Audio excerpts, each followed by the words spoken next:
ప్రార్థన చేసుకుందామండి.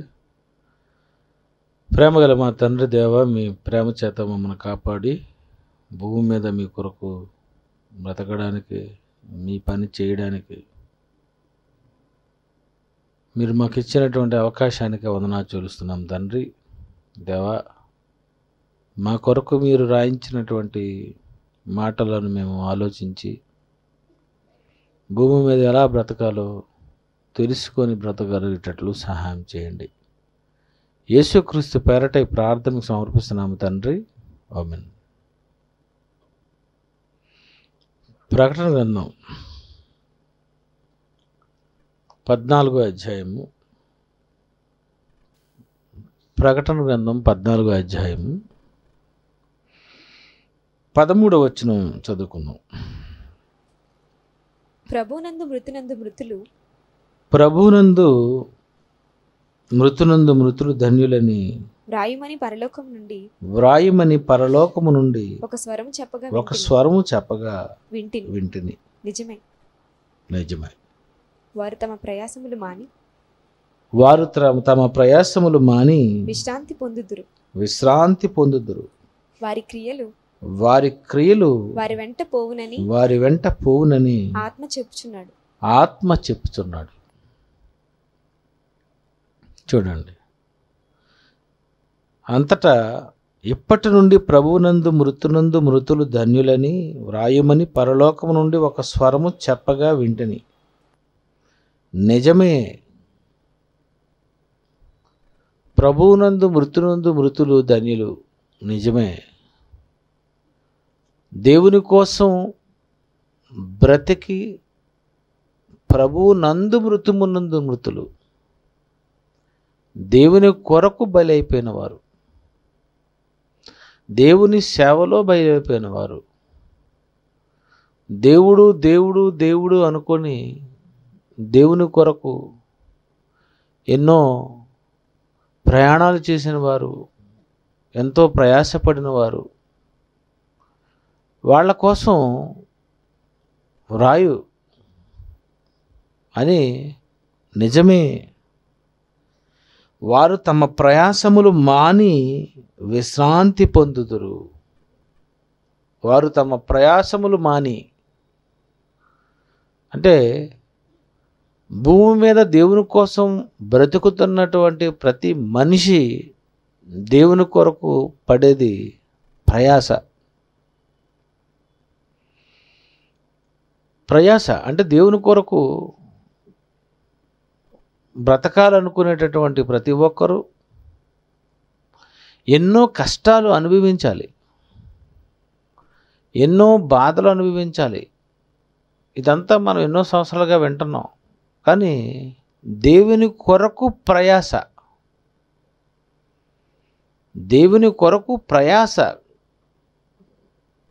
ఏం ప్రయాసపడుతున్నాం, ఎంత ప్రయాసపడుతున్నాం, దేని కొరకు ప్రయాసపడుతున్నాం, దేని కొరకు ఎక్కువగా ప్రయాసపడుతున్నాం ఆలోచించండి. నిజంగా ఇక్కడ వ్రాయబడినటువంటి మాట, వారు తమ ప్రయాసములు మాని విశ్రాంతి పొందుదురు. అంటే భూమి మీద చాలా ప్రయాసపడినటువంటి వాళ్ళు ఉన్నారు దేవుని కొరకే. మనందరికీ తెలిసినది, మనం ఎన్నోసార్లు విన్నది, లాజరు గురించి మనం ఆలోచిస్తే, లాజరు భూమి మీద అసలు ఏమి అనుభవించాడు, ఎంత ప్రయాసపడ్డాడు అని మనం ఆలోచిస్తే, లూకా సువార్త 16వ అధ్యాయము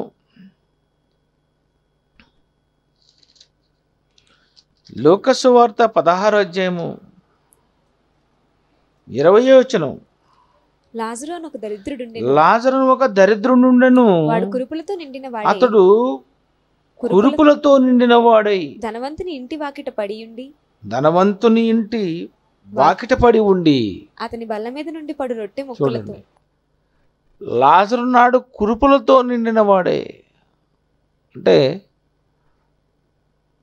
భయంకరమైనటువంటి వ్యాధి, కురుపులు, కుక్కలు వస్తున్నాయట. కుక్కలు వచ్చి వాని కురుపులు నాకెను. అంటే చూడండి, కుక్కలు వచ్చి కురుపులు నాకడం అంటే మీరు ఎక్కడైనా చూసారు ఇలాంటివి అండి? ఇతను కురుపులు కుక్కలు నాకుతాయని ఎప్పుడైనా చూసారో లేదో, నేను ఎప్పుడు చూడలేదు. కానీ కురుపులతో ఉండిపోయాడు. అని దేవుని గురించి ఇంత కురుపులు వచ్చినా దేవుణ్ణి నిందించకుండా ఏవని అసలు ఎలా బ్రతికాడు అని కొంచెం మనం ఆలోచిస్తే 24వ వచనంలో,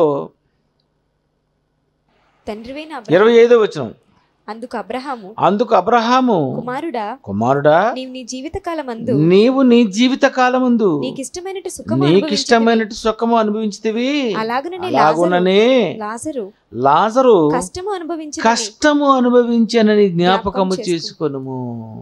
కష్టము అనుభవించాడు. కష్టము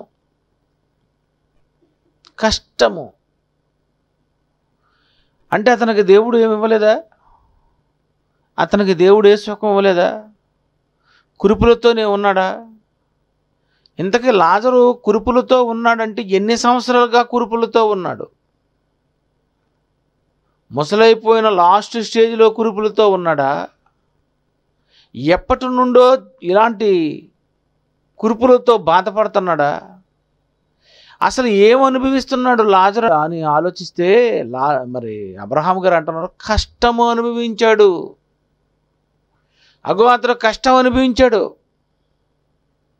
అంటే భూమి మీద దేవుని కొరకు మనిషి ప్రయాసపడాలి, అవసరమైతే కష్టం అనుభవించాలి. అది రోగాలు ఉన్నా, నీకు రోగాలున్నా, అది పుట్టుకతో రోగమైనా కష్టం అనుభవించాలి. అంతే, అనుభవించక తప్పదంతే. ప్రయాసపడాలి తప్పదు. ఒకవేళ నీకు కాలు లేదనుకో, అప్పుడు పుట్టుకతోనే కాలు లేదు, అయినా దేవుని కోసం బ్రతుకుతున్నాడు. పుట్టుకతోనే చేతులు లేవు, అయినా దేవుని కోసం బ్రతుకుతున్నాడు. పుట్టుకతోనే చెవులు లేవు, అయినా దేవుని కోసం బ్రతుకుతున్నాడు. అసలు పుట్టుకతోనే కళ్ళే లేవు, మరి ఇతని సంగతి ఏంటి చెప్పండి? పుట్టుకతో చూపు లేని వాళ్ళు ఉంటారు, వినికిడి లేని వారు ఉంటారు, మాటలు లేని మూగవారై ఉంటారు, కాళ్ళు లేని వాళ్ళు ఉంటారు, రకరకాలుగా అటు ఇటు తిరిగిపోయి ఈ విధమైనటువంటి అంగవైకల్యం కలిగిన వాళ్ళు ఉంటారు. మరి ఇలాంటి వాళ్ళందరూ భూమి మీద దేవుని కొరకు బ్రతుకుతున్నప్పుడు ఇలాంటి వాళ్ళ కోసం ఏమని రాస్తాడు దేవుడు బైబిల్లో? నీకు అంగవైకల్యం ఉన్నా, గుడ్డివాడివైనా, చెవిటివాడివైనా, మూగవాడివైనా, నీకు అవయవాలు సహకరించకపోయినా, పుట్టుకలో నీ అవయవాలు నీకు రాకపోయినా, ఇలాంటి వాళ్ళు దేవుని కోసం బ్రతుకుతున్నప్పుడు వాళ్ళ కోసం ఏమని రాస్తాడంటే, వారు తమ ప్రయాసములు మాని విశ్రాంతి నుండిదురు. చూడండి, ప్రయాసములు మాని, అమ్మయ్యా నిజంగా ఈ కుంటోడుగా, గుడ్డోడుగా, చెవిటోడుగా, మూగవాడిగా, అవయవాలు లేకుండా ఏంటి ఇలాంటి వాళ్ళందరూ గురించి మీరు ఆలోచిస్తే ఏమనిపిస్తే వాళ్ళకి వస్తాయంటే మరి రావు. ఇంకా అవయవాలు రావడం అంటే మరి జరగని పని. అవి కొంతమందికి అయితే ఇంకా అవి తెలిసిపోతే మనకి లైఫ్ లాంగ్ నీకు ఇదే జీవితం అని. అలాంటి జీవితం ఉన్నప్పుడు దేవుడు అలాంటి వాళ్ళ కోసం దేవుడు ఏమి రాస్తాడు? అవును, అతను కష్టము అనుభవించాడు. సరే, ఈరోజు అవయవాలున్న మీరు ఏం కష్టపడ్డారు? అవయవాలు లేక ఎంత బాధపడుతూ దేవుని కొరకు బ్రతికాడు? అవయవాలు మీకు ఉన్నా మీరు ఏం ప్రయాసపడ్డారు? ఎన్ని రోజులు నిద్ర మానేశారు? ఎన్ని రోజులు బైబిల్ అంతా రాసుకోవాలనని, నోట్సులు రాసుకోవాలనని ఎంత చేతిని ఉపయోగించి మీ నోట్సులన్నీ ఎక్కించుకున్నారు? మీరు ఎంత డబ్బు ఖర్చు పెట్టి సీడీలు కొనుక్కున్నారు, మీరు ఎంత డబ్బు ఖర్చు పెట్టి పుస్తకాలు కొనుక్కున్నారు, మీరు ఎంత డబ్బు ఖర్చు పెట్టి సెమినార్కి వచ్చారు, మీరు ఎంత డబ్బు ఖర్చు పెట్టి మీటింగ్లు పెట్టారు, మీరు ఎన్ని కష్టాలు అనుభవించి దేవుడు అనేసరికి ఖచ్చితంగా మీరు వాలిపోయారు. లేకపోతే నడుచుకొని వచ్చారా క్లాసులకి? ఆదివారం మరి ఆరాధనకు ఏమైనా నువ్వు డబ్బులు లేకపోయినా నువ్వు వచ్చావా? భోజనం లేకపోయినా పోన్లే మరి పోతే పోయింది, ఇంకా ఈవేళ మనం వెళ్తే ఎలాగవుతుంది, ఇవాళ క్లాస్ ఉంది కదా, ఇవాళ ఆరాధన ఉంది కదా అని ప్రయాసపడ్డారా? చెప్పండి, ఏ జాతికి చెందినటువంటి వాళ్ళు? అసలు క్రైస్తవుడు అయినందుకు నువ్వు ఏం బాధ అనిపిస్తావు, ఏం ప్రయాసపడ్డావు చెప్పు? ప్రయాసపడుతున్నావు. వారు తమ ప్రయాసములు మాని దేవుని కొరకు బ్రతుకుతున్నటువంటి వ్యక్తి తన మనసులో ఏమనుకోవాలంటే, అబ్బా అలిసిపోయినరా బాబు, చాలా ప్రయాసపడ్డాను రా బాబు, అబ్బా ఏట్రా బాబు అసలు నిద్ర లేదురా బాబు, ఎక్కడ పడుకుందామని అనుకున్నా అసలు నిద్ర లేకుండా అయిపోతుంది, ఈ పని పని పని పని పని ఎక్కువైపోతుంది, ఇంకా పని అవ్వలేదు, ఇలాంటి ప్రయాస ఉందా? వంట వండలేదు, ఇంకా ఏది చేయలేదు, ఇంకా పిల్లలు సెటిల్ అవ్వలేదు, ఈ ప్రయాసమే.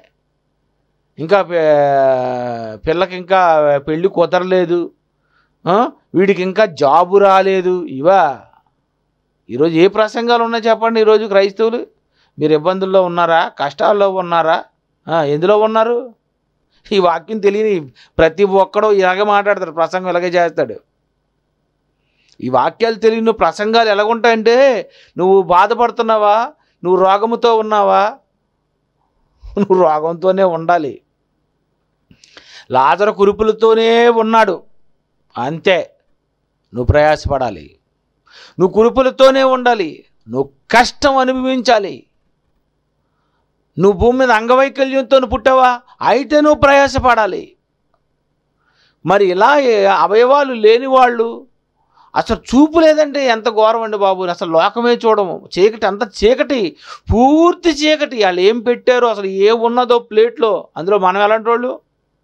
కళ్ళుండే ఎంత మంచి భోజనం పెట్టినా ఏటి ఇలాగుందేటి, ఇంకా ఉడకలేదేటి, ఈ రంగులో ఉందేటి,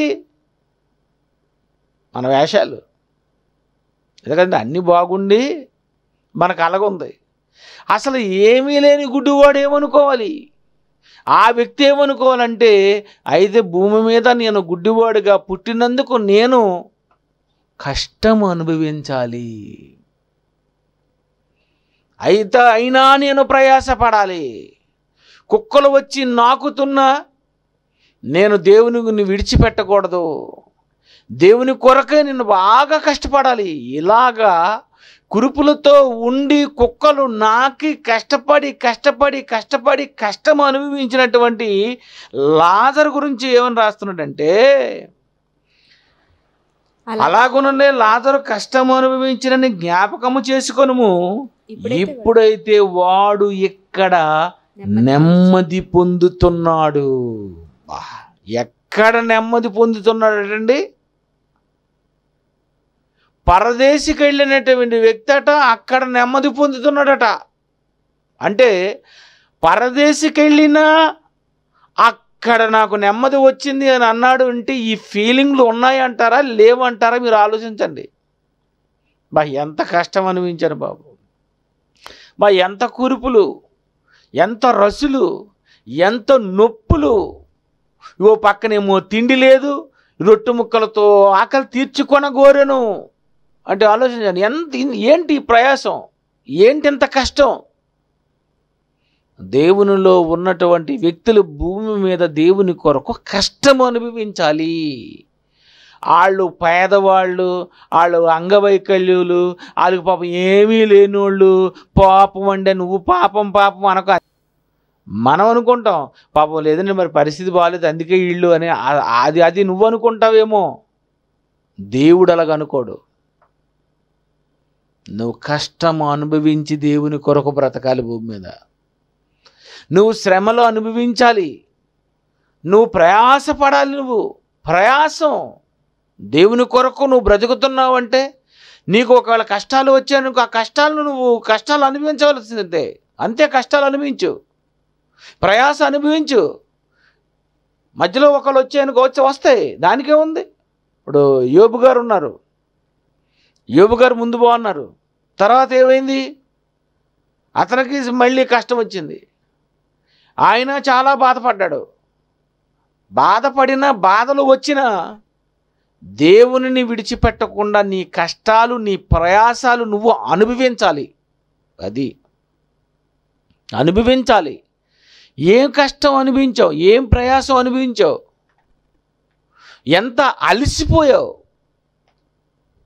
ప్రయాసము మాని విశ్రాంతి పొందుదురు అని అన్నాడు. అంటే నువ్వు ఏమి దేవుని కొరకు కూర్చున్నారు మీ అందరూ, మీరు దేవుని కొరకు ఏం ప్రయాసపడ్డారు, ఏమి నిద్ర మానేశారు, ఎంత మీరు దేవుని కోసం తినడం మానేశారు, దేవుని కొరకు మీరు ఇచ్చారు, ఏం చేశారు మీరు రోజంతా, పోను నెల, పోను ఒక సంవత్సరం ఏం ప్రయాసపడ్డారు దేవుని కోసం.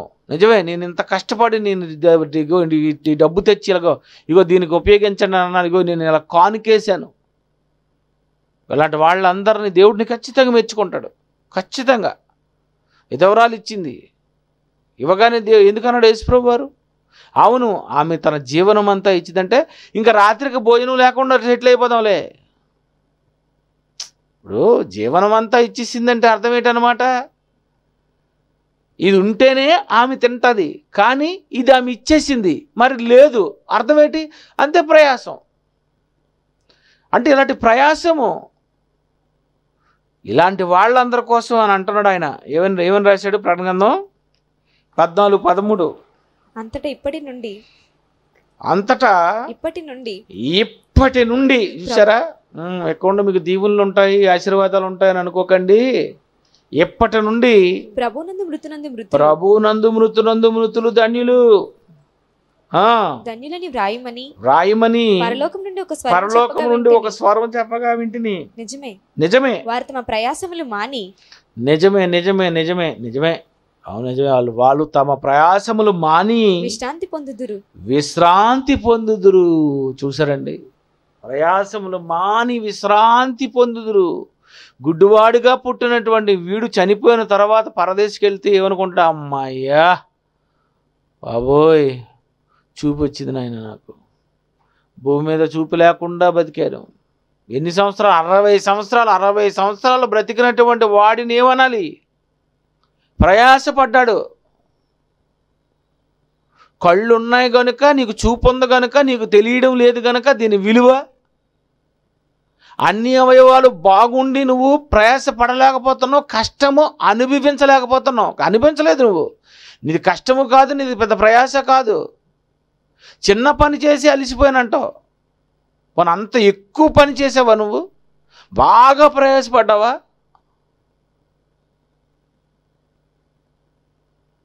బైబిల్లో ఉంటుంది, ప్రభువునందు మీరు ప్రయాసపడిన ప్రయాసము వ్యర్థము కాదని ఎరిగి. కొరింథీయులకు రాసిన పత్రిక 15వ అధ్యాయము 58. కాగా నా ప్రియ సహోదరులారా, మీ ప్రయాసము ప్రభువునందు వ్యర్థము కాదని ఎరిగి సరే, ప్రభువునందు వ్యర్థము కాదు, మీ ప్రయాసము ప్రభువునందు వ్యర్థము కాదు. దేవుని కొరక వేస్ట్ అవ్వదు. ప్రభువునందు మీ ప్రయాసము వ్యర్థం. నీ గురించి నువ్వు ప్రయాసం, అది నీ ప్రాబ్లం. అది నీ భర్త కోసం ప్రయాసం, నీ కొరకు. నీ పిల్లల కోసం ప్రయాసం, అది నీది. నీ పిల్లల కోసం నువ్వు కష్టపడి, నీ పిల్లలకు వంట చేసి, నీ పిల్లల కోసం అన్నీ వడ్డించేసి, నీ పిల్లల కోసం స్కూల్కి దిగబెట్టేసి నువ్వేదో పెద్ద ప్రయాసపడిపోతున్నావు అంటే కుటుంబం కోసం. నువ్వు నీ భార్య పిల్లలను సంపాదించడానికి ఉద్యోగానికి వెళ్ళి అక్కడేమో అలిసిపోయి వచ్చి, అబ్బాయి వీళ్ళంతా అలిసిపోయి వచ్చారు అని అంటే దేనికి వచ్చావు? అలిసిపోయి. ప్రభువునందు ప్రయాసం అది నీ తల్లి కోసం, నీ తండ్రి కోసం, నీ బంధువుల కోసం, నీ భార్య కోసం, నీ పిల్లల కోసం. ఈరోజు ప్రపంచంలో ప్రతి ఒక్కరు ఇలాగే ప్రయాసపడుతున్నారు. దేనికోసం? మీకోసం. విదేశాలు వెళ్తున్నారు, అక్కడ నరకం అనిపిస్తున్నారు. ఆ సౌదీ వెళ్తే అక్కడ తలపోటే, దుబాయ్ వెళ్తే అక్కడ తలపోటే, కువైట్ వెళ్తే అక్కడ తలపోటే, ఆ ఎండ ఎండ ఎండ ఎండ విదేశాల్లో భయంకరమైన ఎండ. ఆ పైన బయట ఎండలో పనులు చేయాలంటే చాలా కష్టం. వాళ్ళు ఏమనుకుంటారంటే అబ్బా మేము చాలా ప్రయాసపడిపోతున్నాం అంటే, మనిషి తన కోసం తాను బ్రతకడానికి ప్రయాసపడే ప్రయాసం వేరు, ప్రభువునందు మీ ప్రయాసము. చెప్పండి, ప్రభువునందు మీ ప్రయాసం ఏది? దుబాయ్లో 2 ప్రిన్సిపాల్స్ ఉండేవారు. మొదటి ప్రిన్సిపాల్ ఏమో వదిలేసి మెల్లిగి వచ్చాడు. ఆ తర్వాత రెండో ప్రిన్సిపాల్ ఈ మనిషి కూడా అక్కడ మొత్తం వదిలేసి వచ్చాడు. చూడండి ఏం ప్రయాసం. ఇప్పుడు నువ్వు వచ్చే ముందు ఎవరికైనా చెప్పాలా? అక్కడ ఎవరికైనా ముందు నువ్వు అసలు పని అప్ చెప్పాలా? అది ఏం ప్రయాసం? ఏం ప్రయాసపడ్డారు? ఉద్యోగం లేదని ప్రయాసము, జీతం లేదని ప్రయాసం, జాబు పోయిందని ప్రయాసము. నీ ప్రయాసాలు నువ్వు అనుభవిస్తూ ఇవి దేవుని కొరకు అనిపించని అనుకుంటే పొరపాటు. మనిషి అసలు దేవుని కొరకు కాక తమ కొరకు ప్రయాస పడుతూ ఆ ప్రయాసాలు దేవుని కొరకు ప్రయాసపడ్డానని చెప్పకూడదు. నేను దేవుని కొరకు జాబ్ చేస్తున్నానండి అంటే అది వేరు. జాబ్ చేసి అయితే మరి నువ్వు నెలకు ఎంత ఇస్తున్నావు చెప్పు. నా భర్త వదిలేశాడండి అని అనుకో, నువ్వు జాబ్కి వెళ్ళిపోవు. మరి నీసా ఇప్పుడు దీన్ని ఏమన్నా మేము ప్రభువునందు ప్రయాసం మీ ఆయన వదిలేశాడు అని అండాలా? నీ భర్త చచ్చిపోయాడు అంటే ఏమనుకోవాలి మేము? నిజమేనండి ప్రభువునందు మీ ప్రయాసం. భర్త చచ్చిపోతే నీ ప్రయాసం ఏంటి? ఏటోనండి పిల్లలే మిగిలిపోయారండి, ఈ పిల్లలు నేను అలా సాక్కొని తర్వాత నాకు నరకానికి వెళ్ళిపోదు. కానీ చాలామంది అనుకుంటారు వాళ్ళ కష్టాలు దేవుడి కొరకు పడుతున్నాం అనుకుంటున్నారు. ఇది ఎందుకు చెప్తున్నానంటే నాకు తెల్లవారు 5 వరకు నిద్రలో ఉండడం లేదు, అందుకు ఆలోచించాను. 5 అయిపోతుంది, ఇదేమో పాటలు అవ్వడం లేదు. ఇటు టైం అయిపోయింది, పాటలు చూసే 15 పాటలు ఉన్నాయి. ఇవన్నిటికీ ఎడిటింగ్ చేయాలి, వీడియో చేయాలి, ఇవన్నీ. మళ్ళీ ఒక పాట ఒకటి పెట్టించుకున్నాను. అదేమో దానికేమో 26 రాగాలు, 44 స్తోత్రాలు అన్నీ ఉన్నాయి.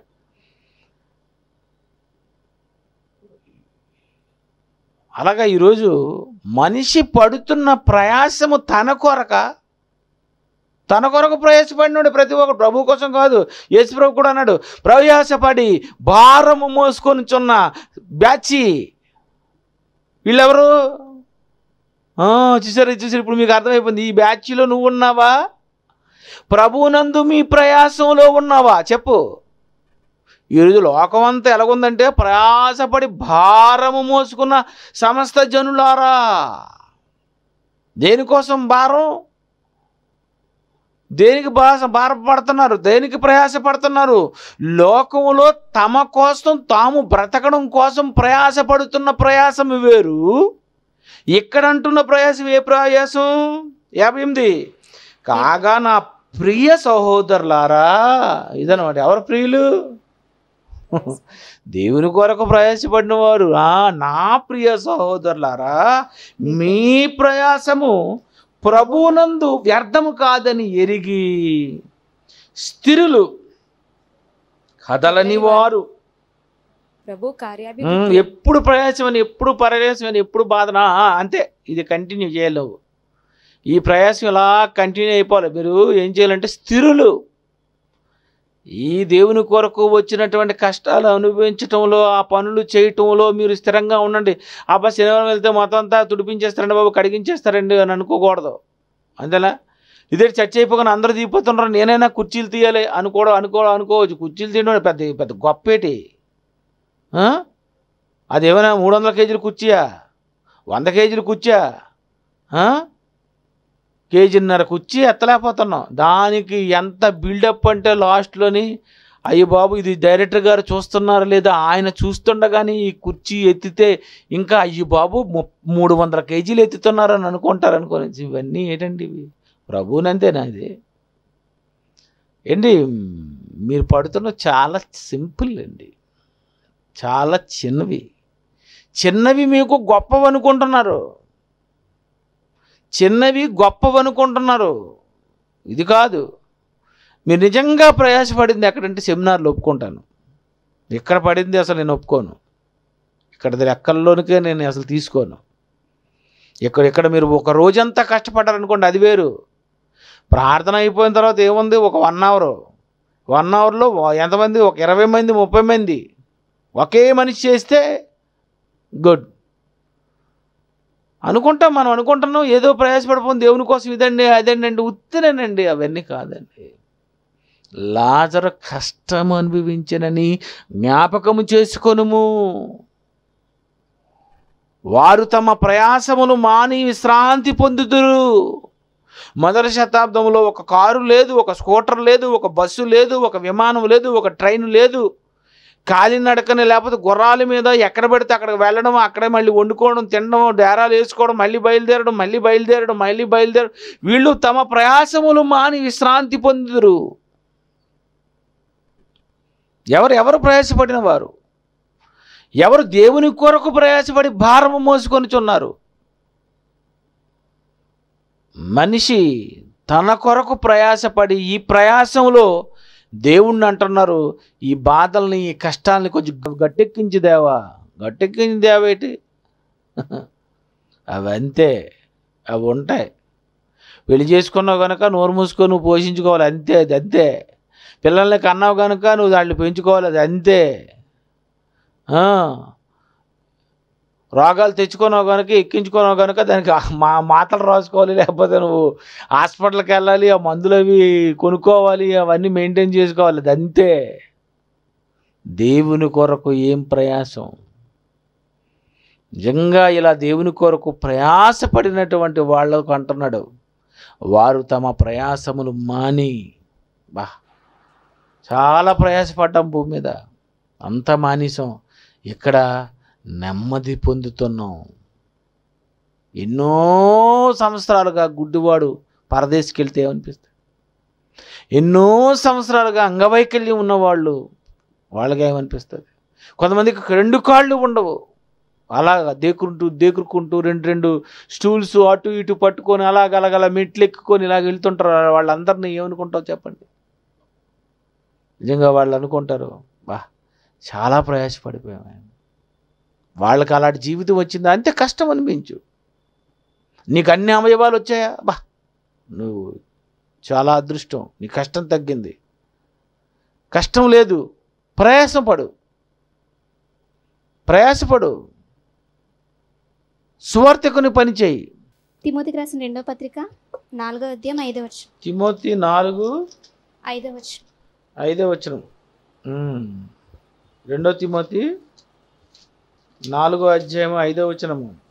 అయితే నువ్వు అన్ని విషయములలో మితముగా ఉండుము, శ్రమపడుము, సువార్తికుని పని చెయ్యుము. అది శ్రమపడుము, పడు. నీకు అనారోగ్యమా? ఆయన సువార్త చెయ్యి. శ్రమపడి సువార్తికుని పని చేయు. నీ కష్టాలు నీ కష్టాలే, నీ రోగాలే, నీ బ్రతుకు తెరువు కోసం నువ్వు అనుభవించవలసినటువంటి ఈ కష్టాలు, ఇవన్నీ నీ కష్టాలే. అయినా శ్రమపడు. దేవుని కొరకు వచ్చేసరికి నువ్వు శ్రమపడాలి. సెమినార్ వస్తుంది, 5 రోజులు, ఒక 6 రోజులు, 10 రోజులు, అంత శ్రమపడుము, సువార్తికుని పని చేయము. నువ్వు శ్రమపడుతూ దేవుని పని చేయాలి, ప్రయాసపడుతూ దేవుని పని చేయాలి, కష్టము అనుభవిస్తూ దేవుని పని చేయాలి. ఎంతమంది ఆటోలు వేసుకుంటారు? కష్టం అనుభవిస్తూ దేవుని పని చేయాలి, ప్రయాసపడి దేవుని పని చేయాలి, ఏదో కూలి పని చేస్తూ దేవుని పని చేయాలి. వారమంతా నీ పని చేసుకొని నువ్వు ఉండిపోకూడదు. నువ్వు కష్టపడు, దేవుని పని చేయి. నువ్వు కష్టపడు, సువార్త చేయి. నువ్వు కష్టపడు, దేవుని కొరకు బ్రతుకు. నీ కుటుంబాన్ని అంతటినీ పెంచు.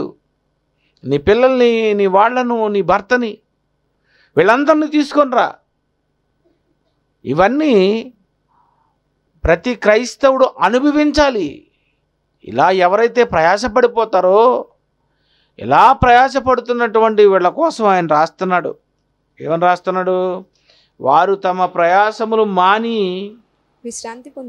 విశ్రాంతి పొందుదురు, వారి క్రియలు వారి వెంట పోవునని ఆత్మ చెప్పుచున్నాడు. ఇదిగో ఇతను ఎంత కష్టపడి వెళ్ళాడో తెలుసా? భూమి మీద నుండి అక్కడికి వాళ్ళ క్రియలన్నీ వెళతాయట అక్కడికి. దేవుడు చూపించాలి కదా మరి, ఇదిగో ఎంత కష్టపడ్డాడు, నేను ఎందుకు ఇతనికి ఈ స్థితి ఇచ్చాను. ఒకడు 30 అంతులు, ఒకడు 60 అంతులు, ఒకడు 100 అంతులు. పరలోకంలో ఇతనికి నేను ఎందుకు ఈ స్థానం ఇచ్చాను. ఇగో ఇతనికి మొదటి స్థానం, ఇగో ఇతనికి 100, ఇగో ఇతను 60 అంతులు, ఇతను 30 అంతులు. పరలోకంలో స్థానాలు ఎందుకు ఇతనికి ఇచ్చానంటే, ఇగో ఇతను క్రియలు ఇతను వెంట వెళ్ళుచున్నావు, ఇగో ఇతను గుడ్డువాడిగా పో, ఇగో అంగవైకల్యంగా అవయవాలు లేకుండా, అబ్బా ఎంత పని చేశాడు దేవుని కోసం. ఇగో ఇతను ఎంత పేదరికం అనుభవిస్తూ ఎంత కష్టం అనిపించాడు, ఇగో ఇతను రోగాలతో ఉన్నాడు, ఇతను ఎంత కష్టం అనిపించాడు. వీళ్ళందరూ వీళ్ళ తాలూకా ఇవన్నీ దేవుడు అక్కడ తీసుకొని వెళ్ళిపోతాడట. వారి క్రియలు వారి వెంటారట, వెంటనే వెళ్ళిపోతాయట. వాళ్ళందరూ ఏమంటారు, మొత్తం వాళ్ళ తాలూకా స్టోరీలన్నీ అక్కడ ఉంటాయి. వాళ్ళ క్రియలు వాళ్ళ వీడియోలు, ఒక మాటలో చెప్పాలంటే మన భాషలో వారి వీడియోలు వారి వెంట వెళ్ళిపోతాయి. అది వీడియోలు. బా ఏం కష్టపడ్డారండి, ఏమి ఇదండి బాబు, బా సూపర్ అండి, చాలా కష్టపడ్డారు, చాలా కష్టం అనిపించారు, మీరు చాలా ప్రయాసపడ్డారు మీరు. ప్రియమైన దేవుని పిల్లరా, ఇలా దేవుని కోసం ప్రయాసపడుతున్నటువంటి వాళ్ళు ప్రయాసము మాని విశ్రాంతి పొందుతారు. ఆ పరదేశికి వెళ్ళిపోయిన తర్వాత అక్కడ నెమ్మది పొందుతున్నాడు. అంటే అందరూ వస్తారు కదండి, మరి అందరూ వచ్చి బా ఏం కష్టం అనిపించారండి, బా చాలా కష్టాలు చాలా బాధలు అనిపించారండి, గ్రేట్ అండి బాబు, నిజంగా మీరు ఎలా బ్రతికిశారు, కానీ మాకు కళ్ళుండే మేము బతకలేకపోయాం, మీరు గుడ్డుబాటుగా ఉండి భలే బతికారు, అంగవైకల్యంతో ఉండి కూడా మీరు నిజంగా అబ్బాబ్బా భలే బతికారు, మా కాళ్ళుండి చేతులుంచి చాలా ఎదవేసాలు వేసాం, కానీ మధ్యలో మీరు నిజంగా బ్రహ్మాండంగా మీరు బ్రతికారు. నిజమండి, దేవుని కోసం దేవుని కొరకు నువ్వు బ్రతికినప్పుడు దేవునిలో నువ్వెంతో ప్రయాసపడాలి, నువ్వెన్నో శ్రమలు అనుభవించాలి, నువ్వెన్నో ఇబ్బందులు అనుభవించాలి. దేవుని కొరకు అది ఏ విధమైనటువంటి శ్రమ అయినా అలా నిజంగా నువ్వు అనుభవించిన నాడు, ఇలా నువ్వు ప్రయాసపడినటువంటి నాడు, మీ ప్రయాసములు ఒకరోజు మాని, దేవుడు చూసారా అది ఇచ్చాడు, మాని. నిజంగా దేవుడు మానవ జీవితాన్ని ఎలాగే భూమి మీద గడిపేయండి అంటే లైఫ్ లాంగ్, తరతరాలు, యుగయుగాలు నువ్వు గుడ్డోడుగా, నువ్వు కుంటివాడుగా, నువ్వు కర్రిముఖంతో ఇలా బతికిద్దు. కానీ నువ్వేమైపోతావు, ఒకరోజు మానేయాలి. మానేసి విశ్రాంతి, అక్కడికి వెళ్ళిపోతే రెస్ట్, పని ఉండదు, ఏ పని లేదు. నువ్వు పోవు పాతాళ బంధు, పని లేదు, ప్రయాసము లేదు, ఇక్కడే ప్రయాసము. అది ప్రయాసపడి భారము మోసుకున్న ప్రయాసమా, ప్రభువునందు నీ ప్రయాసమా? ప్రభువునందు నీ ప్రయాసమైతే ఇది వ్యర్థం కాదు, ఇది ఖచ్చితంగా దేవుని దగ్గరికి వెళ్తుంది. మీరు ఎలాగ అనిపిస్తున్నారు, మీరు ఏం చేస్తున్నారు దేవుని కోసం ఆలోచించుకోండి, కళ్ళు మూసుకోండి. ప్రేమగల మా తండ్రి దేవా, మీ కుమారుడు యేసు చాలా ప్రయాసం, ముగింపు వరకు ప్రయాసము. నేను ఇంకా తక్కువ అనిపిస్తాను, ఇదేమైనా అనేక శ్రమలు అనుభవించి దేవుని రాజ్యంలో ప్రవేశించాలన్న మీ కొరకు మేము మీ పనులు వచ్చినప్పుడు